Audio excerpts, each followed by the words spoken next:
Misteri emas 57 ton milik Soekarno di Bank Swiss terungkap.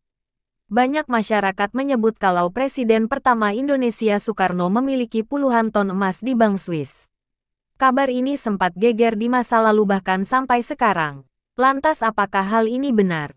Presiden yang menjabat dari tahun-tahun 1945 sampai tahun 1967 itu dipercaya memiliki banyak harta termasuk sejumlah ton emas.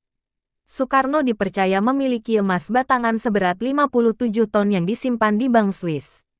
Seluruh emas tersebut konon dipinjam Presiden Amerika Serikat AS John F. Kennedy pada 1963 untuk pembangunan Paman Sam. Namun seperti apa fakta sesungguhnya? Jika mengacu pada data-data sejarah, tampaknya Soekarno tidak memiliki harta sebanyak itu. Fakta sejarah memaparkan bahwa selama menjadi presiden Soekarno hidup kesulitan. Hal ini diungkap oleh Soekarno sendiri dalam wawancaranya kepada jurnalis AS, Cindy Adams. Adakah kepala negara yang melarat seperti aku dan sering meminjam-minjam dari ajudannya? Kata Soekarno kepada Cindy Adams dalam Bung Karno, Penyambung Lidah Rakyat Indonesia, 1964. Masih mengutip wawancara dengan Cindy Adams.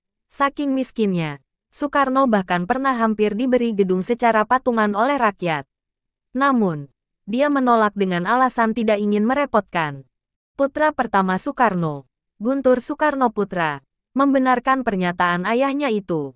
Dalam kolom opini di media Indonesia yang diterbitkan tanggal 26 September tahun 2020, Guntur menyebut jika Soekarno, sejak sebelum sampai jadi presiden, kantongnya selalu tipis. Ia juga menyebut tak heran kalau ayahnya kerap meminjam uang kepada sahabatnya sejak zaman pergerakan, salah satunya Agus Musinda saat sebagai presiden.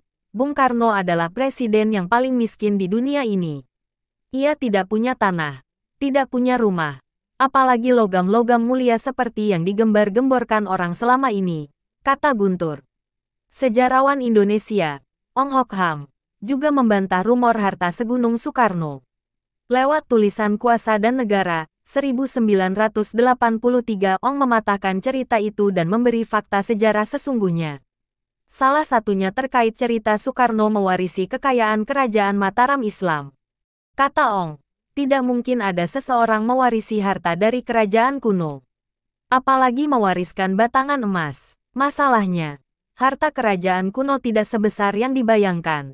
Apalagi saat itu, Mataram Islam disebut masih punya utang kepada VOC. Ong juga menyebut kalau kisah harta Soekarno sebenarnya bisa dipatahkan dengan argumen sederhana.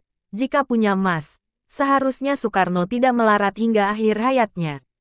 Ini artinya cerita harta karun emas batangan presiden pertama Indonesia yang selama ini dipercaya tidak benar.